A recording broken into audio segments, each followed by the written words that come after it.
The White House just releasing a list of the business leaders that will be meeting with the president, the vice president, and the secretary of the Treasury at the White House today.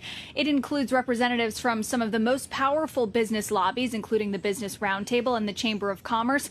To that end, you will see CEO Jamie Dimon from JPMorgan Chase at the meeting. You will also see Doug McMillon from Walmart at the meeting. And then Gap CEO Sonia Syngal is also on the list. She was present for the administration's very first conversation on the economy, a roundtable that was held back in December during the transition, and Lowe's CEO Marvin Ellison as well, in addition to the outgoing CEO of the Chamber of Commerce, Tom Donohue. So it is definitely a more white-collar attendee list than these conversations that we've seen in the past. Interestingly, the White House says this will be a conversation about the need for urgent economic stimulus, but it also comes just a day after the White House press secretary tried to perhaps walk back or add some nuance to President Biden's conversations on the minimum wage over the weekend, saying that he didn't necessarily take minimum wage out of negotiations for this stimulus bill, merely that he would be leaving it up to the Senate to decide whether it can be passed through the budget reconciliation process.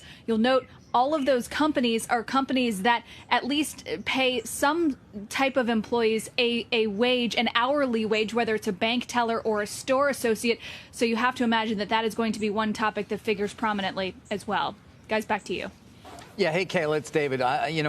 Anything else that you could imagine would be on the agenda? Obviously, as you say, minimum wage and then sort of the broader idea of how much stimulus is needed in the economy. But anything in particular you think that may come up as well?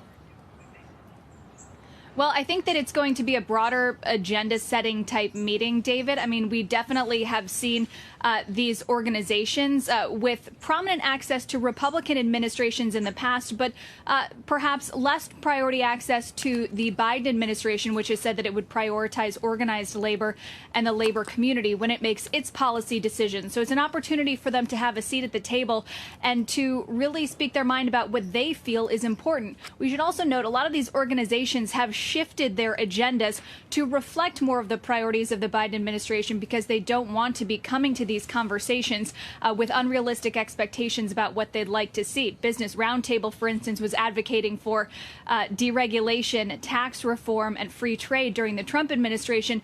Now they actually are in support of a higher minimum wage, federal mask mandates, climate change, and some changes to immigration policy as well. So you could imagine all of those issues are going to be on the table today. Shepard Smith here. Thanks for watching CNBC on YouTube.